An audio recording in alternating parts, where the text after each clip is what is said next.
Oremos para dar início.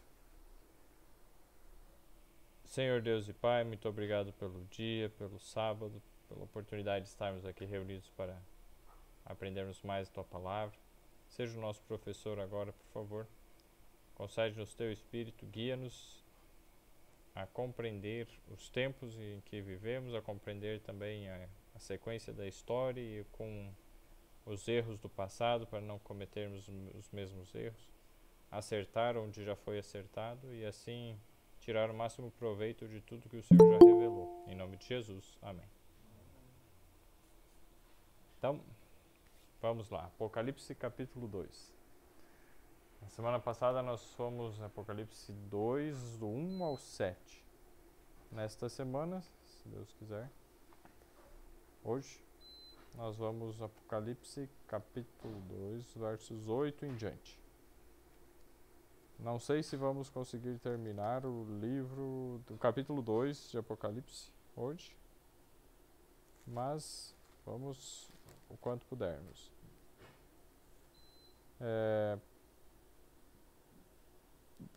Apocalipse 2:8. E ao anjo da igreja em Esmirna escreve: Isto diz o primeiro e o último, que foi morto e reviveu. Conheço as tuas obras, e tribulação, e pobreza, mas tu és rico. E a blasfêmia dos que se dizem judeus e não o são, mas são a sinagoga de Satanás. Nada temas das coisas que hás de padecer. Eis que o diabo lançará alguns de vós na prisão, para que sejais tentados, e tereis uma tribulação de 10 dias. Sê fiel até a morte, e dar-te-ei a coroa da vida. Quem tem ouvidos, ouça o que o Espírito diz às igrejas. O que vencer não receberá o dano da segunda morte. Inicialmente parece bem pequeno e não tem algo muito mais, parece, né, do que extrair desses versos, desse texto. Mas quando nós vamos analisar o que significa comparar os ensinamentos aqui desse capítulo com outras partes da Bíblia, então nós vamos ter um grande aprendizado.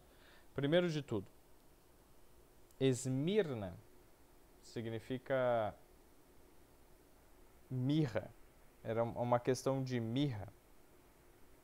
E essa mirra, geralmente ela era usada em questões de...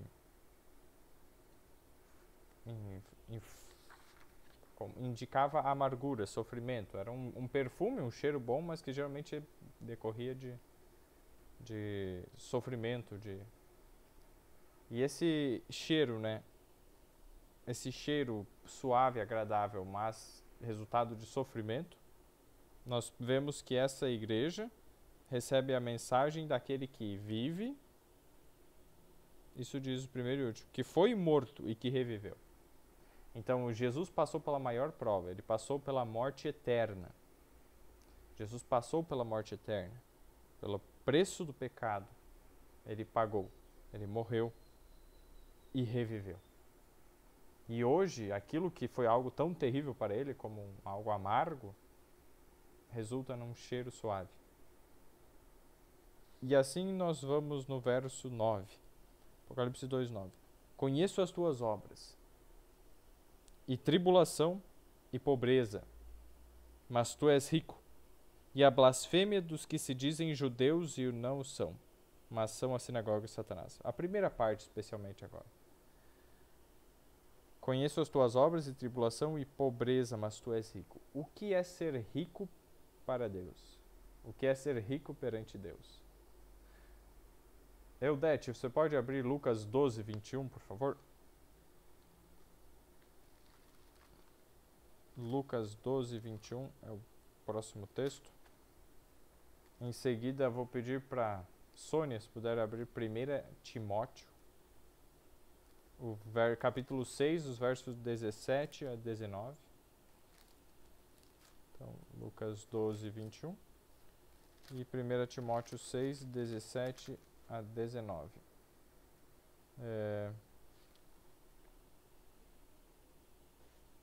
Quando achar, Lucas, pode ler. posso ler? Lucas 12, 21. Assim é aquele que para si ajunta tesouros e não é rico para com Deus. Novamente. A história aqui em Lucas 12, nos versos 13 em diante, ele vai contar que um homem ele ficou muito rico, ele produziu em abundância, Deus abençoou ele. Então, os campos dele deram muitos cereais, muitos frutos, e ele ficou rico. E é tão rico que ele não tinha onde guardar. E o que ele decidiu? Eu vou destruir os meus celeiros, construir outros maiores e vou guardar, né, todos esses meus bens. E aí eu tenho um depósito para muitos anos, eu tenho riqueza para muitos anos. Então, ali no verso 19, né? Descansa, come, bebe e folga. No final ali. Em vez de se esforçar em ajudar o próximo, não. Descansa, bebe, come, bebe e folga.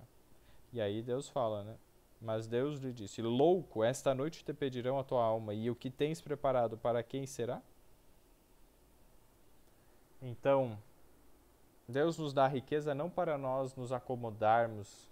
Deus nos dá o dinheiro, recursos, não para que sejamos ociosos, egoístas, mas para ajudarmos.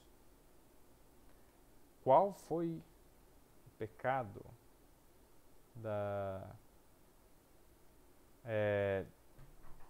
de Sodoma e Gomorra? Quem de vocês lembra? Vamos depois de Timóteo ver esse texto, se Deus quiser. 1 Timóteo 6, 17 ao 19. Sônia, se puder ler, 1 Timóteo 6, 17 ao 19. Posso sim. Exorta aos ricos do presente século que não sejam orgulhosos, nem depositem a sua esperança na instabilidade da riqueza, mas em Deus, que tudo nos proporciona ricamente para o nosso aprazimento. Que pratiquem o bem, sejam ricos de boas obras, generosos em dar e prontos a repartir. Que acumulem para si mesmo tesouros, sólido fundamento para o futuro, a fim de se apoderarem da verdadeira vida. Amém. Gostei da tua tradução, especialmente o verso 18. Então, o que é ser rico para com Deus? Então, Paulo está dando um conselho. Se o rico lá da parábola de Jesus estivesse ouvindo esse conselho e seguisse, amém. Porque Jesus pronunciou um ai sobre aquele rico. Louco, né? Louco. Chamou ele de louco. E aqui nós vemos, então, o conselho para quem enriquece é: manda aos ricos. Paulo está falando para Timóteo falar para os ricos. Então, manda aos ricos deste mundo que não sejam altivos. Então, não se achem melhores, superiores, egoístas, soberbos, não. Nem ponham a esperança na incerteza das riquezas. As riquezas é uma coisa muito incerta. Hoje pode estar aqui e de repente do nada some tudo. Olha a história de Jó. Jó, de um dia para o outro, perdeu tudo. Menos a vida. A saúde, inclusive, mas menos a vida. E nem das riquezas, mas em Deus. Então não é para pôr esperança na riqueza, como se a riqueza fosse ser o que nos traz assim esperança, nosso conforto, a nossa segurança para o futuro está nas riquezas. Não. Então não devemos esperar bênçãos espirituais, segurança nas riquezas. Não, isso não vai. É incerto. Mas em Deus, que abundantemente nos dá todas as coisas para delas gozarmos. Deus tem desejo que nós tenhamos recursos, possamos desfrutar eles, sim. Só que Deus nos dá os recursos não só para isso. Olha o verso seguinte, verso 18. Que façam bem, enriqueçam em boas obras. Então, ser rico para com Deus, com o que Deus me deu de material, de riqueza literal, eu faço o bem e boas obras. A pessoa não precisa ter bem algum para fazer o bem e boas obras, mas se a pessoa tiver riqueza, ela consegue fazer mais coisas boas, um alcance maior de boas obras. Percebe? Então, Deus vai cobrar segundo o que Ele deu. Para quem Ele deu mais, vai cobrar mais. Então, ó, boas obras, né? Repartam de boa mente e sejam comunicáveis. Então, essas características, essa parte na tradução da Sônia não ficou tão clara, de ser comunicável, mas ficou mais clara a parte de repartir o que tem, dividir. Então, se a pessoa recebeu bastante, divida, compartilhe, reparta, ajude o necessitado com aquilo que Deus deu. E olha que interessante, esse é o final do verso, sejam comunicáveis. Tem muitas pessoas que se acham melhores, superiores, não, vem falar comigo, não, quem que é você para falar comigo? Não posso falar, não tenho tempo para ti. Seja comunicável. E o verso 19, que entesourem para si mesmos um bom fundamento para o futuro. Olha, quais que são aqui? As boas obras. Enriqueçam em boas obras. Fazer o bem desinteressadamente, ou seja, sem pensar em benefício. Eu vou ajudar ele porque um dia ele pode me ajudar. Ou vou ajudar ele para parecer bem na foto, para mostrar que eu estou ajudando as pessoas, para aparecer, para me achar que, olha, eu faço caridade. E aí Jesus disse, já recebeu a recompensa, não vai ter nada além disso. Mas se você fizer a tua mão direita, o que a tua mão direita fizer, a tua mão esquerda não saiba, ou vice-versa, né? Não buscando aparecer, aí Deus vai recompensar. Então, o que a gente fizer em segredo, por amor, Deus vai recompensar publicamente. Então, em segredo, por amor a Deus e ao próximo. E aí, isso vai fazer um bom fundamento. Isso vai estabelecer um fundamento para o futuro, para que possam se apoderar da vida eterna. Amém? O texto que eu comentei antes é em Ezequiel 16, 49. Vou pedir para a Eliane, por favor, ou a Cleo, quem estiver aí. Ezequiel 16, 49. Vai falar a respeito de Sodoma e Gomorra. O que tem a ver Sodoma e Gomorra com isso? 16:49. Isso. Eis que esta foi a iniquidade de Sodoma, tua irmã, soberba, fartura de pão e próspera tranquilidade teve ela e suas filhas, mas nunca amparou o pobre e o necessitado. Muito obrigado. Depois continua, tem mais coisas, mas esse é o principal no nosso tema agora. Teve fartura de pão, soberba, né? Então se achava boa, melhor, inexcedível, incomparável. Não. Fartura de pão. Então tinha as coisas facilidade, conseguia suprir a necessidade de alimento com facilidade. Um pouquinho de trabalho, um pouquinho de esforço, já conseguiu o necessário e aí vou folgar, E o que mais? Na tua usa uma palavra diferente, mas na minha diz abundância de ociosidade. Então tinha muito tempo livre e ficava sem fazer nada. E aí Satanás se utiliza desse maior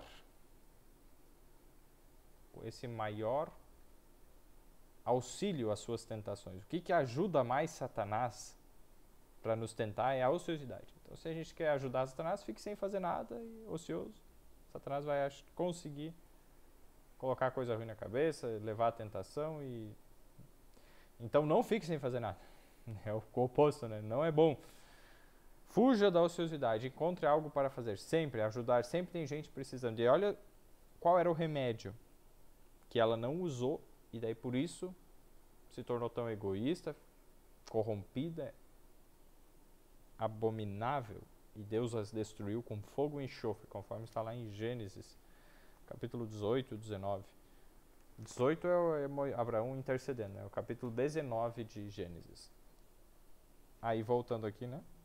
Ela não fortaleceu a mão do pobre e do necessitado. Não somente não fez isso, ela nunca fez isso. Nunca fortaleceu a mão do pobre e do necessitado. Tinha pobres lá, tinha pessoas necessitadas, mas ela nunca pensou no próximo. Não, meu dinheiro é meu aqui, eu estou trabalhando, estou fazendo tudo certo, não mato, não roubo. Tinha os que matavam e roubavam, mas muitos pensavam assim, não, eu não mato, não roubo, tá tudo certo, só meu, tudo para mim, fechou. Exatamente, junto naquela cidade tinha muitas pessoas que pensavam assim. Talvez as próprias filhas e genros de Ló que ficaram na cidade, de Ló, diferente de Jó, Ló com L, né? Então Ló, daí eles acabaram perecendo, sendo destruídos junto com a cidade. Então esse é um detalhe muito importante. Quando a gente volta lá, no Apocalipse a gente vê que a riqueza para com Deus exatamente era o contrário com a condição da igreja de Esmirna. A igreja de Esmirna, ou seja, quando termina o tempo apostólico ali dos apóstolos, até mais ou menos o ano 100, os que conviveram junto com os apóstolos, e aí depois do ano 100, cento e pouco, 200, 300, esse é o período dessa igreja de Esmirna. E a gente percebe como os detalhes encaixam. Tem outros textos, antes da gente voltar no Apocalipse, mas outros textos pedir para o Luiz, se puder ler para nós, Tiago 2, o 5 e o 6. E o Caetano vai querer ler um texto? Se quiser só fazer assim ou não. Tiago 2? Tiago 2, versos 5 e 6. Ok. Se quiser achar Hebreus, Caetano. Mas se não, qualquer coisa deixa. Às vezes é mais difícil ali.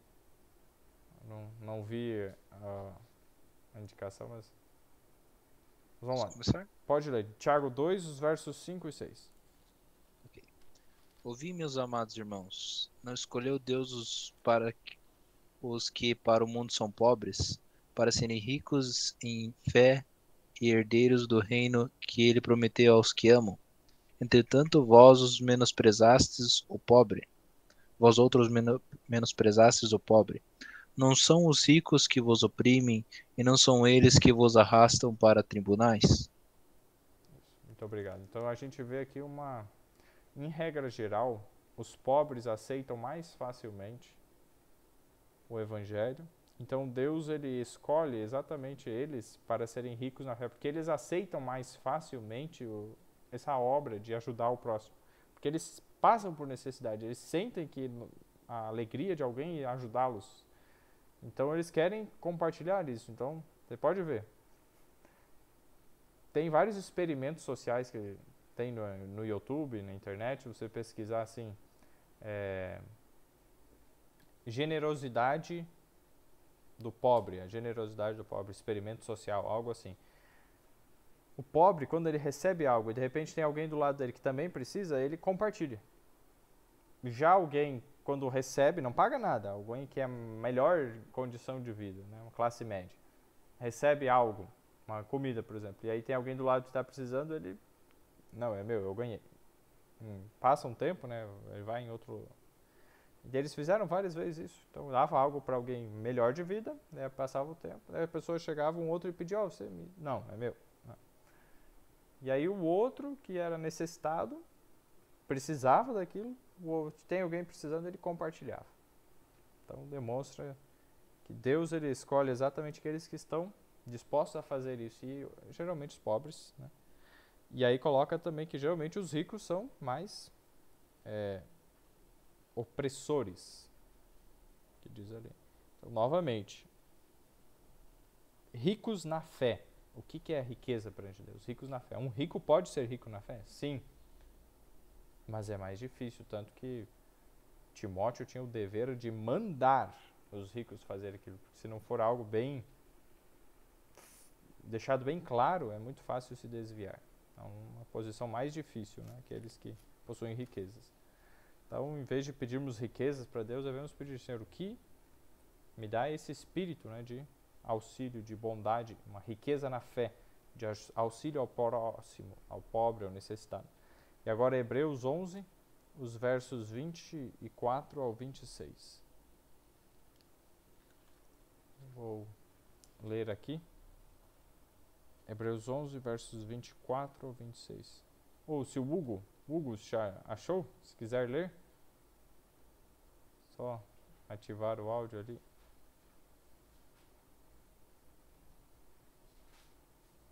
Apertar no... Ainda não ativou. No microfonezinho clica uma vez no meio da tela, que daí ele aparece as opções embaixo. E aí vai ser o primeiro botão da esquerda para a direita. O segundo é um quadradinho. Não é o quadradinho, é aquele que é mais compridinho assim. É como se fosse um... Acho que não deu certo, não estamos conseguindo ouvir. Posso ler? Então pode ler, Eudete. Hebreus 11, 24 a 26. Tá. Pela fé, Moisés, sendo já grande, recusou ser chamado da filha de Faraó, escolhendo antes ser maltratado com o povo de Deus, e de que, por um pouco de tempo, ter o gozo do pecado. Tendo por maiores riqueza o vitupério de Cristo do que os tesouros do Egito, porque tinha em vista a recompensa. Amém. Olha só que interessante. O que Moisés tem a nos ensinar? Moisés, ele poderia ser o faraó, ou seja, ser o chefe, o presidente, né, da nação mais poderosa, ser o homem mais poderoso da terra, né, naquela época, naquela região. Então, ele deixou de lado o futuro mais brilhante, de maneira mundana falando, né, para ser líder de um povo rebelde que pensou e planejou matar ele algumas vezes, e sofreu um monte no deserto, viu as manifestações de Deus, mas ele foi maltratado junto com esse povo. E aí o vitupério de Cristo é o que? Exatamente essa vergonha, esse sofrimento. Então ele preferiu esse sofrimento por amor a Cristo, algo simbólico do que Cristo viria a sofrer. Então ele foi um tipo de Cristo. Esses sofrimentos de Cristo, que diz que foram muito maiores na vida de Jesus, Moisés experimentou em uma menor escala. Jesus é o rei. Ele poderia ter vindo aqui e reinado como os discípulos dele imaginavam, queriam e pensavam, planejavam, mas ele veio e sofreu a pior morte. Então ele nos deu o exemplo e Moisés seguiu esse exemplo na vida dele. E aí, exatamente, o que é ser rico perante Deus? Não é ter riqueza, poder aqui na terra, porque esse mundo infelizmente jaz no maligno. E quando a gente volta para o Apocalipse 2, vamos ver esse detalhe lá. Vamos lá, Apocalipse capítulo 2, o verso 9. Conheço as tuas obras, e tribulação e pobreza, mas tu és rico. O que Jesus quer dizer com isso? Depois de tudo que a gente leu, vamos resumir. Eles não tinham dinheiro terreno, porque nessa igreja começou a perseguição. Muitos romanos se converteram, muitas pessoas, né, gentílicas com relação aos judeus, né, que os judeus foram os primeiros cristãos. Deles saíram os primeiros cristãos. Não como um todo, como nação, infelizmente eles rejeitaram. Mas dentre os judeus saíram os primeiros cristãos. E eles começaram a pregar primeiro para os judeus, muitos se converteram, depois pregaram para os gentios, para os pagãos, para os gregos, romanos, fenícios e outros mais. E aí desses que receberam o evangelho, foram se convertendo, foi crescendo muito a fé, inclusive em Roma. Roma foi um dos locais que mais cresceu. E aí a perseguição começou a aumentar muito. Então, eles começaram a fazer boas obras, a tribulação veio, ou seja, a perseguição, começaram a matar, perseguir. Cristãos começaram a perder as suas propriedades. Você é cristão? Os romanos tinham alguns costumes. Por exemplo, todo ano deveriam queimar incenso ao governador, a César. E aí, se os cristãos não queimassem o incenso a César, eles não faziam isso, né? Porque eles eram cristãos. Mas quando os outros viam que eles não estavam queimando, aí eles acusavam, eles eram denunciados, e aí vinham lá o Estado e confiscava os bens, começava, né, tirando, de repente confiscava a casa, eles ficavam sem casa, eles iam morar em catacumbas, locais subterrâneos, esconderijos assim, iam morar lá porque não tinham onde morar, e eram muitos perseguidos de morte também, eles iam se esconder nesses locais, e tem até hoje essas catacumbas, se quiser pesquisar em imagens ou em vídeos, as catacumbas de Roma. E aí moravam naqueles locais escuros, talvez tinha mofo, mal cheirosos, locais insalubres, eram locais que fazia mal para a saúde morar lá, mas não tinha outro local, então. E passavam tudo isso, ficaram pobres, e aí perante Deus, eles eram ricos porque eles tinham boas obras, eles ajudavam quem estava em necessidade, eles falavam palavras de consolo, de ânimo uns aos outros, ó.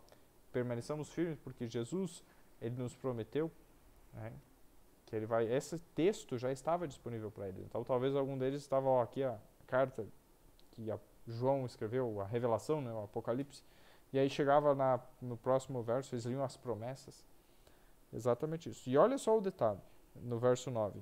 E a blasfêmia dos que se dizem judeus e não o são, mas são a sinagoga de Satanás. Quem pode ler para nós, vamos ver, a Cíntia talvez? João 8:37. A Maristela também. A gente já vai ter um outro. Então, João 8:37. Então, a Maristela levantou a mão ali, não sei se a Cíntia vai querer ler. Se quiser, acha, Cíntia, o João 8:44. João 8:44. Tá, só um pouquinho. Beleza, pode ir achando. Maristela pode ler João 8:37 ao 41 daí.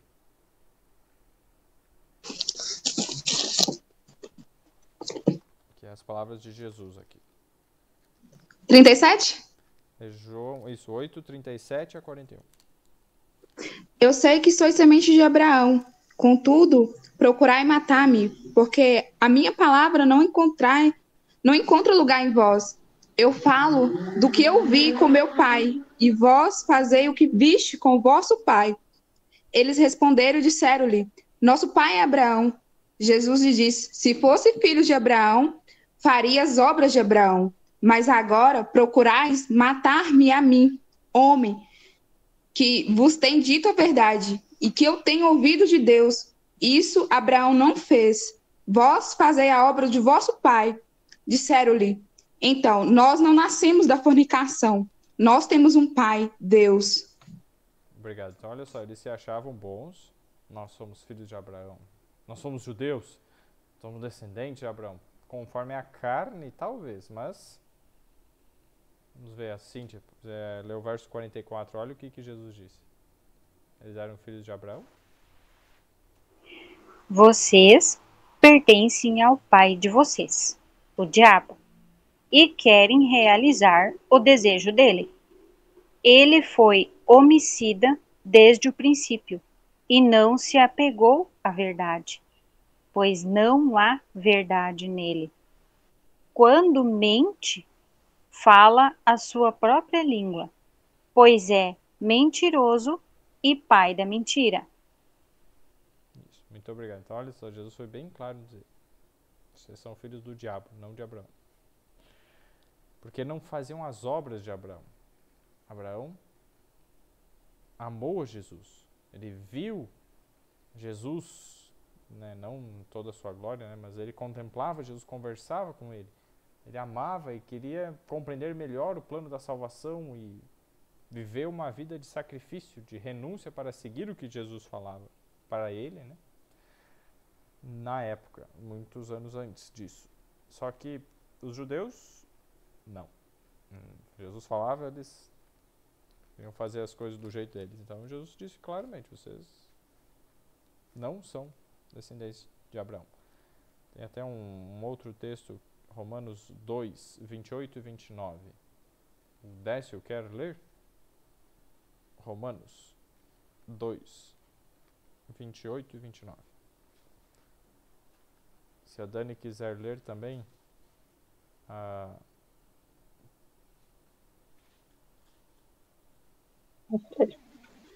encontrar aqui. Para ti, Dani, é 2 Timóteo 4, 6 a 8. Uhum. Então, Romanos 2, 28 e 29. Não sei se consegue ler, Décio.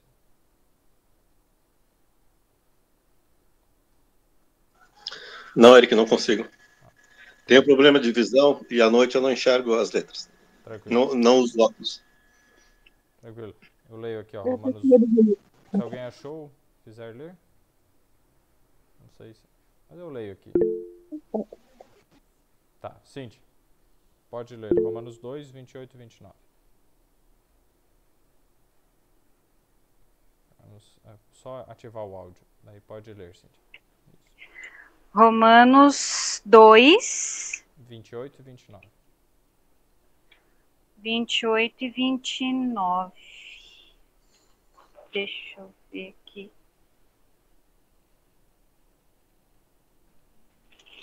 Romanos 2, 28. Não, aqui, 28. Não é judeu quem o é apenas exteriormente, nem é circuncisão a que é meramente exterior e física. Não, judeu é quem o interiormente, e circuncisão é a operada no coração, pelo Espírito, e não pela lei escrita. Para estes, o louvor não provém dos homens, mas de Deus. Muito obrigado. Então, exatamente. Não é o judeu aquele que é exteriormente, mas é o que é interiormente. E aí, voltando lá para Apocalipse, a gente vê que o que acontecia? Muitos judeus denunciavam os cristãos de serem ateus, porque eles não criam nos deuses dos romanos, então eles não acreditam nos deuses. Era mentira, né? Acusavam eles de matarem seus filhos e fazerem coisas horríveis, sabe? Eram acusados dos piores crimes. Aí, então, se diziam judeus, mas não eram. Mas eram o quê? Sinagoga de Satanás, ou seja, faziam parte da igreja de Satanás, seguiam as instruções de Satanás, como os judeus da época de Jesus. A maior parte, né, os líderes principalmente, e os outros, grande parte deles seguiam o que Satanás colocava no coração deles, vontade de matar, ódio, vingança e desejo de poder. Simples. E agora, seguindo no verso 10, vai dizer: nada temas as coisas que hás de padecer, eis que o diabo lançará alguns de vós na prisão, para que sejais tentados. E essa tentação que vem, tem um texto... não, mas no geral, assim, a tentação é como uma provação. Deus permitia isso para que eles saíssem mais fortes depois das provações. Então a sua fé era fortalecida em Deus. Por exemplo, Daniel, depois que passou pela cova dos leões, sua fé estava mais fraca ou mais forte depois da situação? Os 3 amigos dele também, na fornalha lá. A provação ajudou a fé deles ou atrapalhou?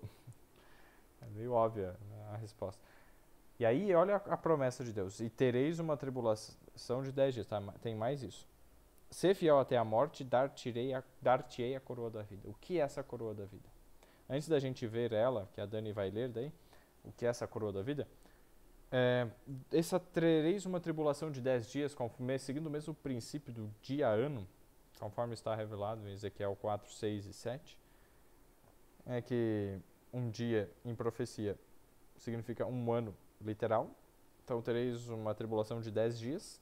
A maior tribulação desse período de Esmirna, né, que foi do ano 100 e pouco, 200 e pouco, 300 e pouco, foi exatamente no ano 303 ao ano 313.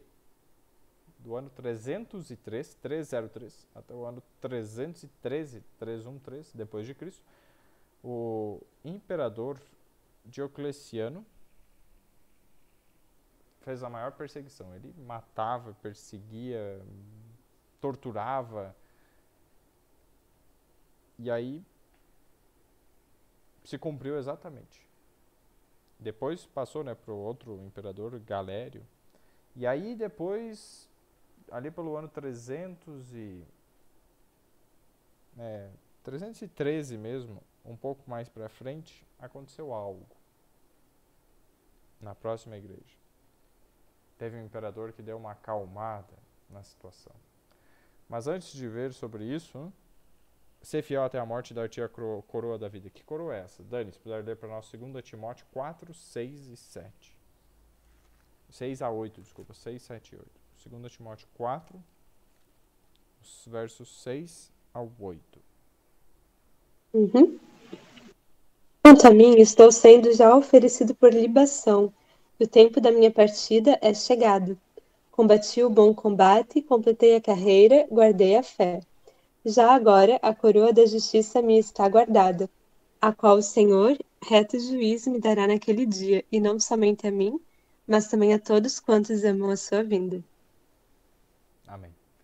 Olha só o que diz. Jesus estaria o Senhor, né, o justo juiz, que é Jesus, daria a coroa da justiça na vinda dele. Então, ele ia morrer, mas o que? A sua coroa estava guardada. Ele lutou a luta, o bom combate, acabei a carreira, ou seja, ele correu até o final da corrida, da vida dele, né? Guardei a fé. Então, ele foi um rico em boas obras. Desde agora, a coroa da justiça me está guardada. Para quando? Quando ele morresse, ele ia instantaneamente para o céu? Não. A coroa está guardada, a qual o Senhor, o justo juiz, me dará naquele dia. Qual dia? Ele vai falar em seguida, ó. E não somente a mim, mas a todos os que amarem a sua vinda. Quando Jesus vier novamente, né, a essa terra, aí é que ele vai receber a coroa dele. Ainda não recebeu, até hoje. Mas está dormindo, descansando. O tempo para ele não está passando, porque ele está inconsciente do tempo. Então ele está fora da realidade do tempo. O tempo está passando para nós que estamos vivos, temos consciência das coisas. Né? Para ele, deu um silêncio, inconsciência. Então é como se ele tivesse... Os anos para ele não tem diferença, é 1 ano ou 2000 anos. Vai passar da mesma velocidade para ele, né? Em condição de morto. Aí agora, quando a gente segue no Apocalipse 2 lá, a promessa, né? Ser fiel até a morte. Devemos ser fiéis até a morte. E olha como começou. Jesus foi fiel até a morte, em morte e cruz. E ele reviveu.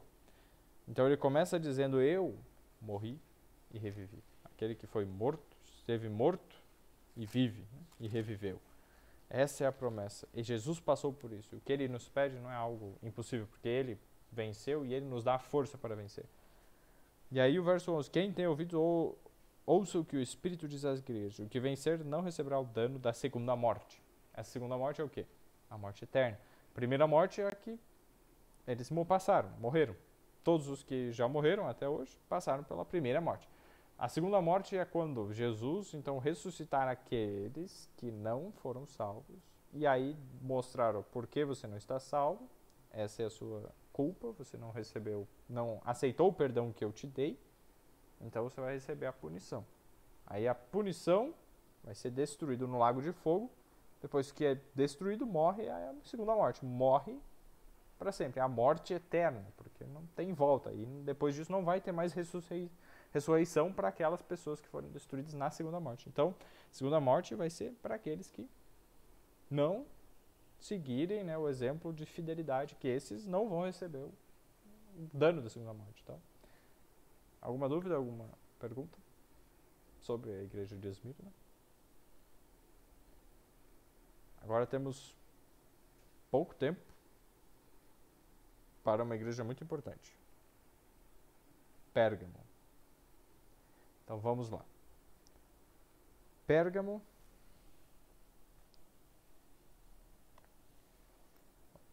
Eu vou ler aqui, Apocalipse 2, verso 12. Vamos verso por verso. E ao anjo da igreja que está em Pérgamo escreve, isso diz aquele que tem a espada aguda de 2 fios.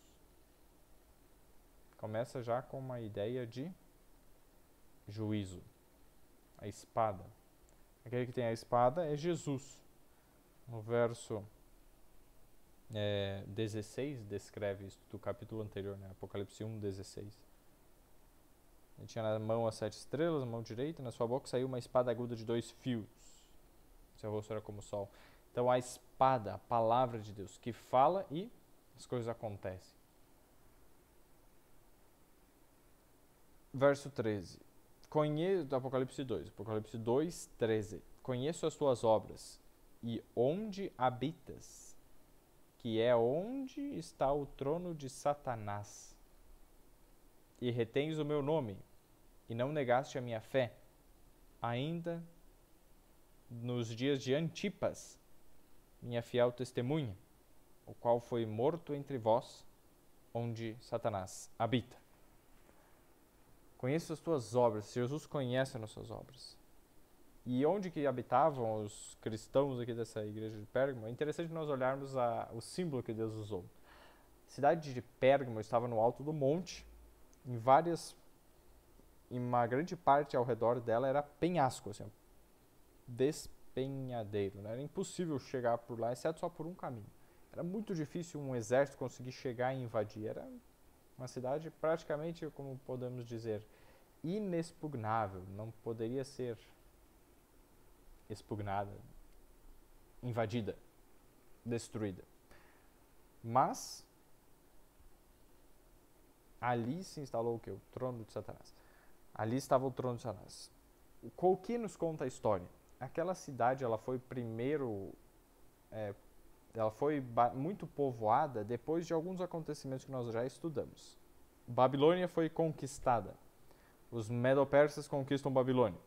Aqueles que mantinham a religião babilônica, os sacerdotes da Babilônia, os caldeus, os magos, os astrólogos, os adivinhos, que falam, os feiticeiros, né, lá no livro de Daniel que a gente estudou, que estavam lá em Babilônia, quando veio Ciro, Dario, Ciro, eles eram monoteístas. O zoroastrismo, né, a religião medo-persa, era monoteísta, um deus.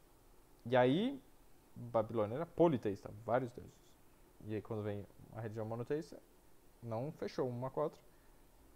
Tanto Ciro como Artaxerxes mandaram matar vários dos sacerdotes babilônicos, porque eles espalhavam a doutrina politeísta, pagã deles.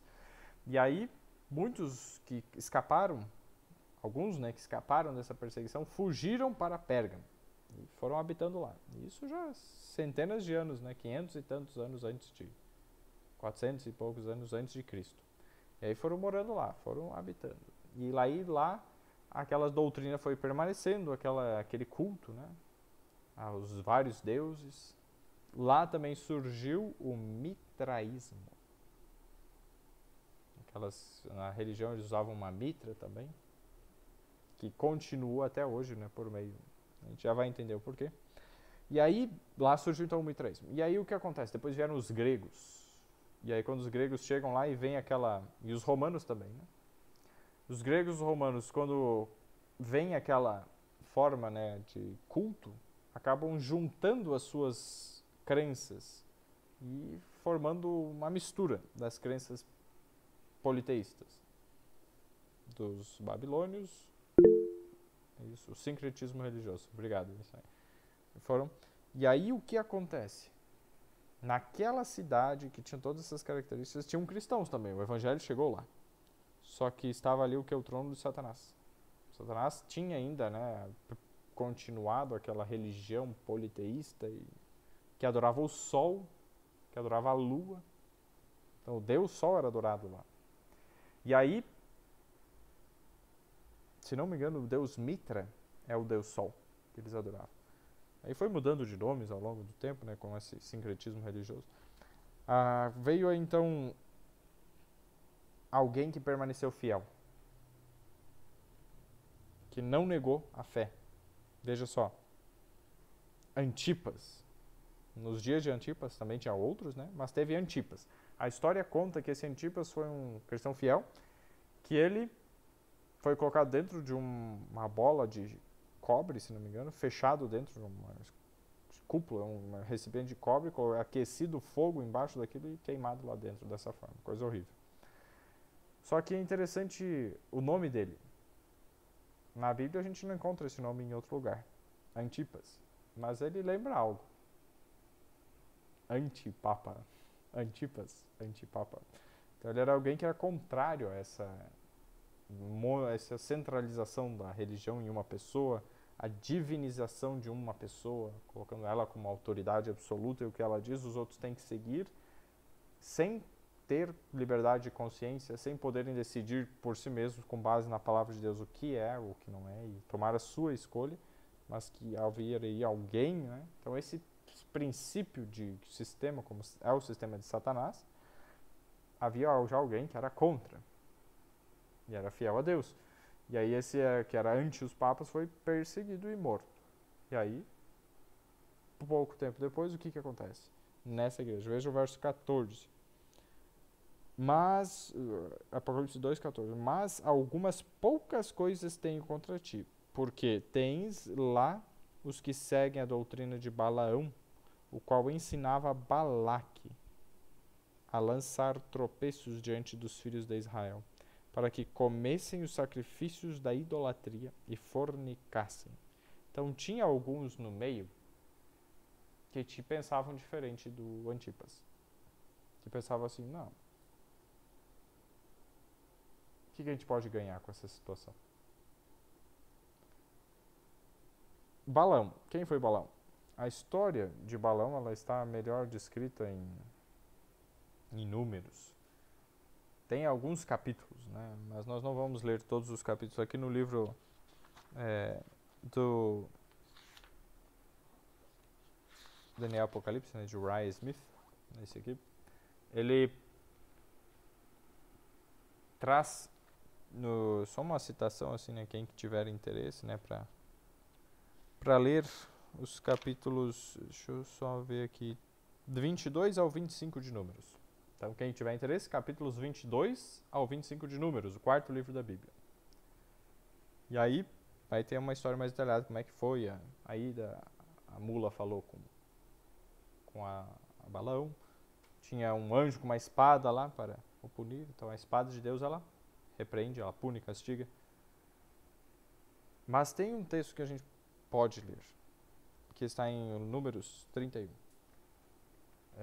Números, vamos ver aqui.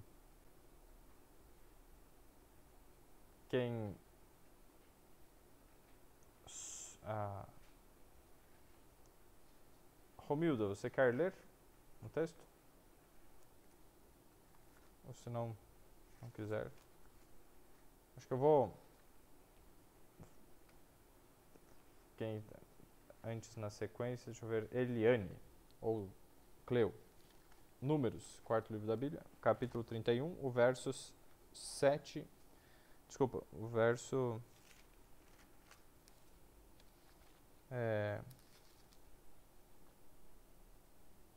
verso 13 ao 16.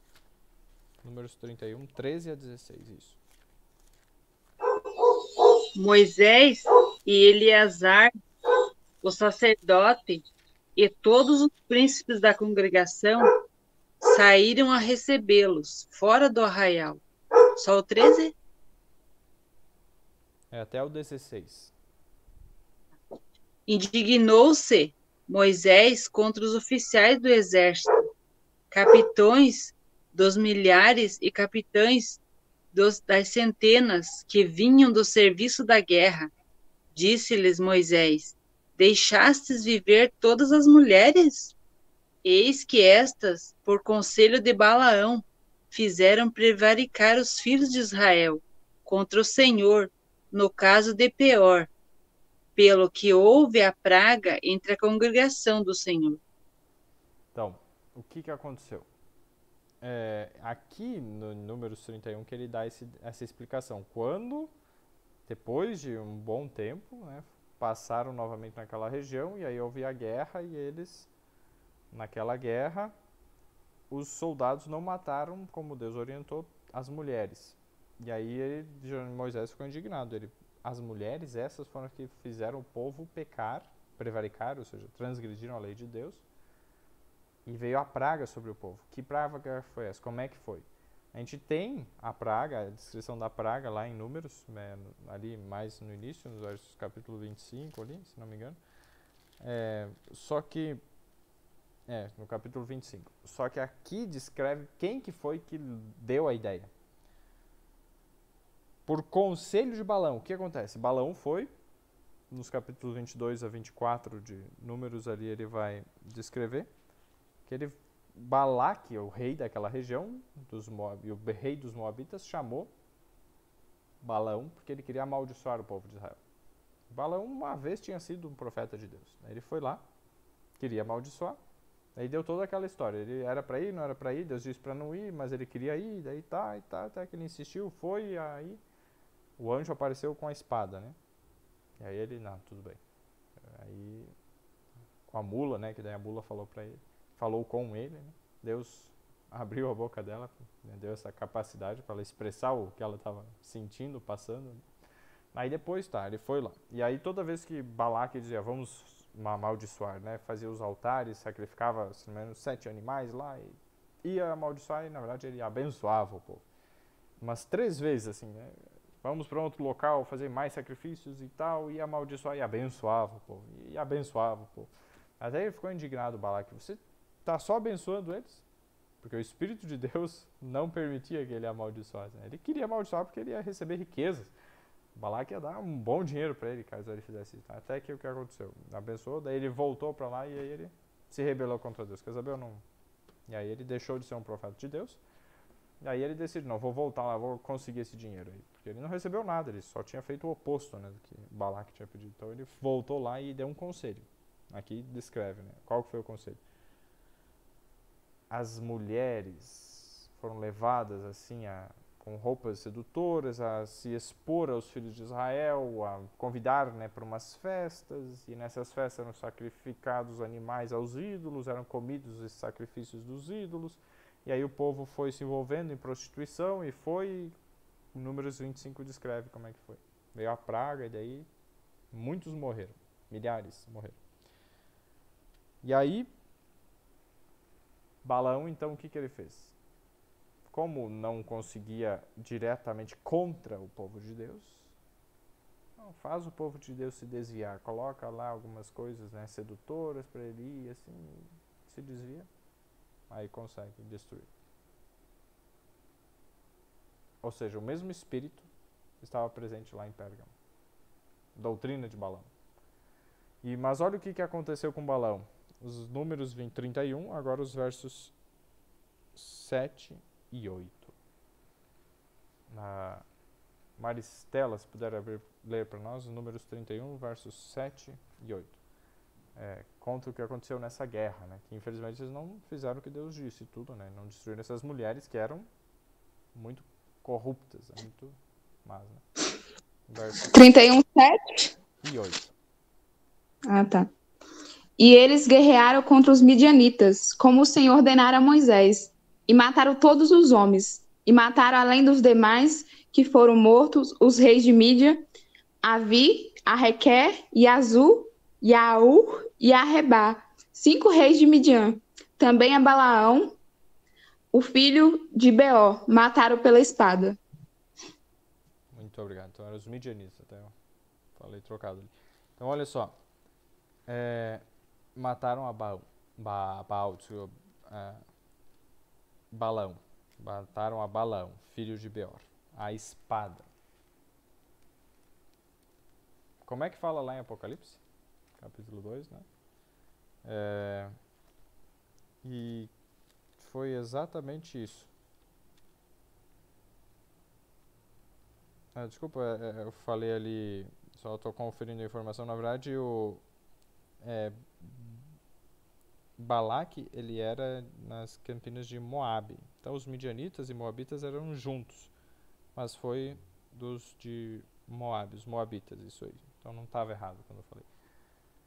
Voltando para Apocalipse 2, o verso 1, não, desculpa, o verso... Apocalipse 2, verso 12, né? Isso diz aquele que tem a espada aguda de 2 fios. Se nós não aceitarmos a repreensão, o que a espada, né, pode nos causar um certo dor, sofrimento, é como uma cirurgia, né? Se nós não aceitarmos a cirurgia que a espada de Jesus quer fazer em nós para nos beneficiar, também por meio de algo dolorido, mas trazer um benefício muito bom no final, a espada no final vai nos destruir. Então essa é a questão. Balaão não aceitou a repreensão, o conselho de Deus, mas seguiu exatamente esse conselho satânico. E aí, no período da igreja, qual que era essa mesma doutrina? Como Satanás não estava conseguindo contra o povo de Deus, quanto mais ele tentava destruir o povo de Deus, o sangue dos cristãos era semente, se multiplicavam mais, então ele começou a infiltrar a idolatria, infiltrar os sacrifícios aos ídolos, as imagens, outras coisas, e aí começou a união de toda aquela estrutura religiosa que já tinha em Babilônia, que foi se misturando, né, com outras questões gregas, romanas, e aí toda aquela religião se uniu com o cristianismo. E foi nos dias de Constantino, principalmente, que isso aconteceu nessa. E aí tem até alguns textos de Erasmo também, que conta como ele foi, Erasmo, se não me engano, que estava, ou é um nome, não lembro bem certo qual, que aí ele se envolveu, né, junto com o rei Constantino, o imperador Constantino. E agora o verso 15. Então, o que nós percebemos? Quando a igreja ali pelo ano 313, 320 e pouco, começou a se unir com o Estado, a religião cristã com o paganismo foram se misturando, perdeu a bênção de Deus. Então, houve aqueles que permaneceram fiéis. É esses que Jesus está se referindo, mas uma parte mantinha essa doutrina que foi se infiltrando, e aí a gente vai ver, se Deus quiser, na semana que vem, na próxima igreja, Tiatira, qual foi o resultado dessa doutrina de Balaão? E como que foi esse início, né, da igreja romana. Aí o verso 15, ó. Assim tens também os que seguem a doutrina dos nicolaítas, o que eu odeio. Na semana passada nós falamos a respeito dos nicolaítas.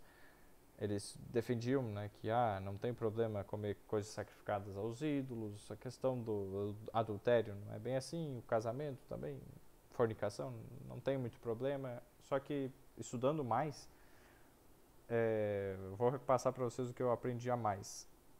Essa doutrina, né, de que questão de casamento, fornicação, não tem tanto problema, é resultado que eles pensavam que o que a gente faz no corpo não interfere a nossa parte espiritual. Então, se eu peco no corpo, isso não vai manchar a minha questão espiritual. Então, pode pecar, pode adulterar, pode fazer à vontade, porque se você aceitou Jesus, vai estar salvo. E essa doutrina continua muito hoje, nos nossos dias. Muitas igrejas dizem, aceita Jesus, que é tudo. Você aceitou Jesus? É tudo que você precisa fazer, não tem mais nada, acabou. E não é assim. Então, a mesma doutrina dos nicolaítas faz o quê? Pega a lei de Deus e coloca por terra. Não, é só aceitar Jesus, lei de Deus, o que é isso? O que você faz aqui não vai interferir em nada, você vai ser salvo pela graça e pronto. Os judeus rejeitaram a Jesus.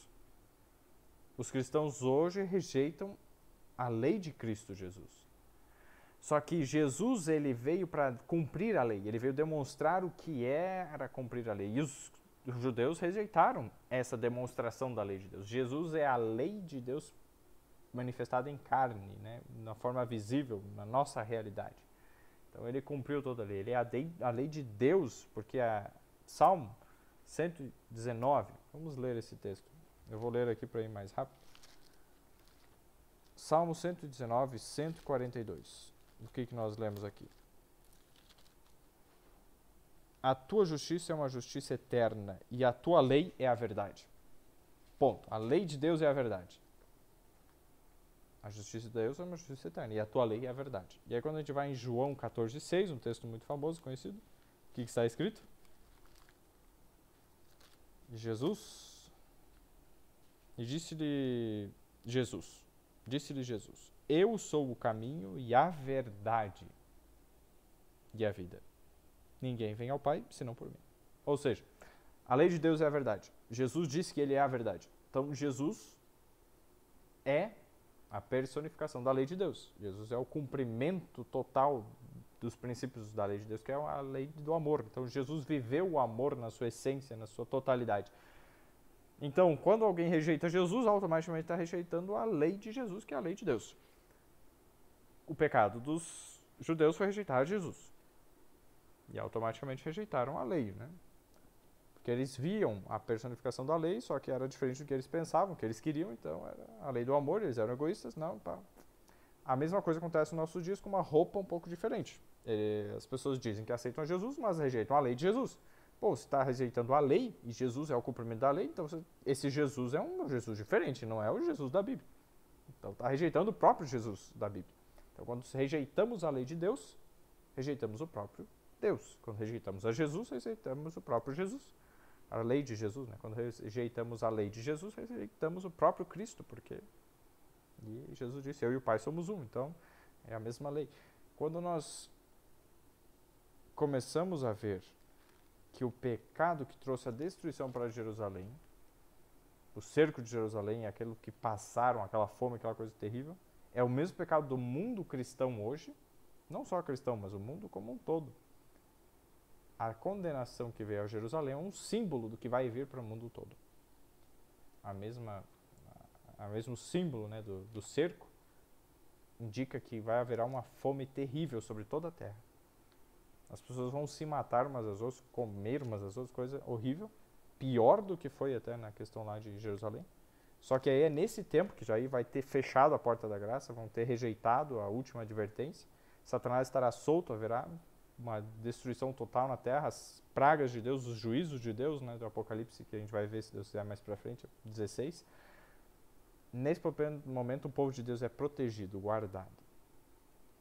E aí ele não é atingido por nenhuma dessas pragas. E aí o pão e a água vão ser certos, porque no resto do mundo não vai ter nem pão nem água. Pouquíssimo, né? Só os muito ricos, e aí todo mundo se matando, vai ser uma catástrofe.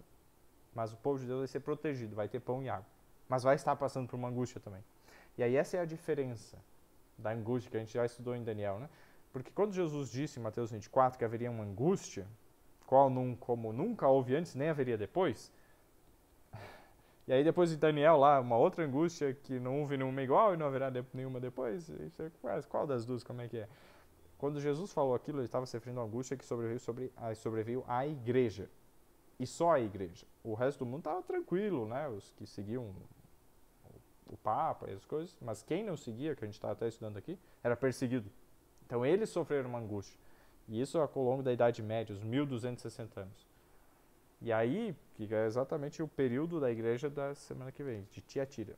Se Deus quiser, a gente vai entender melhor. E já estudamos na parte profética de Daniel. Então, nesse período, que houve uma perseguição muito terrível contra a igreja. O resto estava tranquila, entre aspas, estava tudo bem. Só que o que vai acontecer no fim, na angústia final, depois que acabar a oportunidade de salvação, que Jesus parar de interceder por nós no santuário celestial, quando ele se levantar e o santuário se encher de fumaça, como tem também em Apocalipse, que a gente vai estudar, aí esse é o momento que a angústia vai vir não só para a igreja, os fiéis da igreja, mas para o mundo inteiro.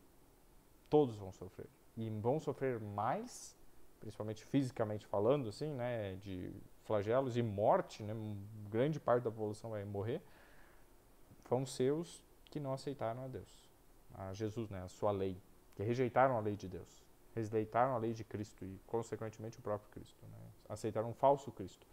E aqueles que permaneceram fiéis a Deus vão sofrer principalmente em questão espiritual, uma angústia espiritual, será que eu estou salvo? A angústia de Jacó, aquela luta, Senhor, eu pequei, mas eles vão estar sem intercessor perante Deus, tendo consciência de que eles merecem, por si, né, eles não têm justiça, mas aí aquela luta de fé, eles terão a maior provação da sua fé, mas que vai resultar que nem Daniel, né, teve uma sua aprovação, então vai ser mais algo como nunca houve antes também, então é uma angústia para todos, mas melhor, né, essa angústia que gera fé mais forte nos fiéis, nos que estão fiéis a Deus, só que uma angústia que gera, na verdade, blasfêmia e menos fé e descrença, muitas vezes, né, nesse outro grupo, que não aceitou Deus. Então, o mesmo evento vai estar de formas diferentes. Né?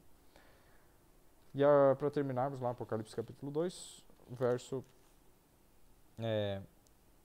16. Então, verso 15, os nicolaítas, eles diziam que a lei de Deus não tinha validade. Não, a lei de Deus já passou, é Jesus e tal. Então, essa era a doutrina deles. Né?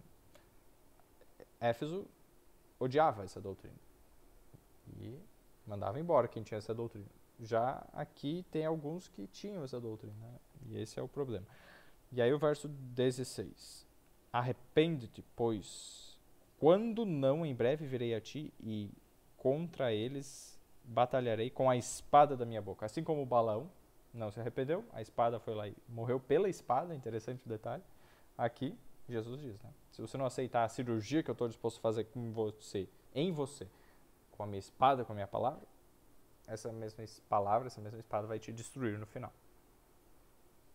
Então, verso 17.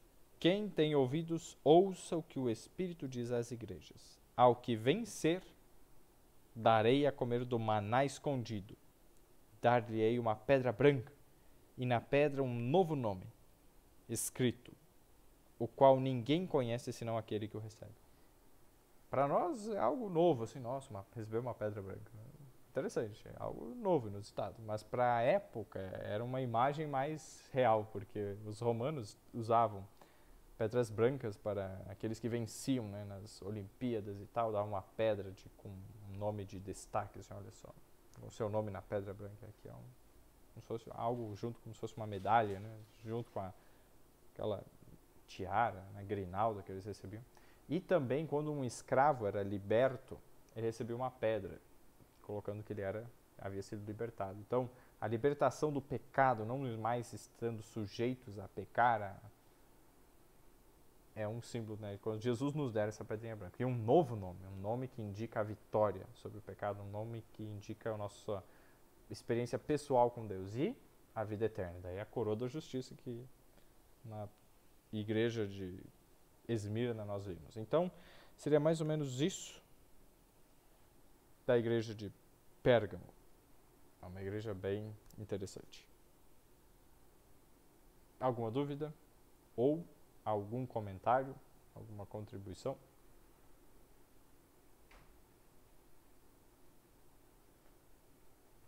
Então, queridos, acho que por hoje é isso. Vamos orar para encerrar e, se Deus quiser, semana que vem estudamos Igreja de Tiatira, dos versos 18 ao 29. São mais versos, 12 versos. Então, oremos. Senhor Deus e Pai, muito obrigado pelo que podemos já estudar nessa semana a respeito de Esmirna e Pérgamo. Senhor, livra-nos da doutrina de Balaão e dos nicolaítas. Livra-nos, Senhor, de querer nos associar com a idolatria para obter vantagens terrenas. Mas ajuda-nos a, como Moisés, a rejeitar as posições mundanas para seguir os teus planos. Se o Senhor tiver planos para que sejamos ricos, ajuda-nos a seguir o teu mandado, de não nos apegarmos às riquezas, mas compartilharmos, ajudarmos os necessitados, os pobres, os aflitos, nos esforçarmos nisso. E não façamos como Sodoma e Gomorra. Livra-nos da ociosidade. E, Senhor, também ajuda-nos a compreender a tua lei, a perfeição, o que ela representa e a aceitar a tua lei. Não fazer como os judeus que rejeitaram a Cristo e não fazer como, infelizmente, grande parte do mundo cristão tem feito, rejeitando a tua lei. Guia-nos, firma-nos na tua palavra e que aceitemos hoje a transformação que a tua espada, a tua palavra quer fazer em nossa vida, para que não sejamos destruídos ao final quando a tua espada também se manifestar como vingança e juízo. Fica com cada um que aqui está, pedimos teu Espírito a nos guiar em nome de Jesus. Amém. Uma boa noite a todos, se Deus quiser, até semana que vem. Boa noite, feliz sábado para todos. Boa noite a todos, feliz sábado.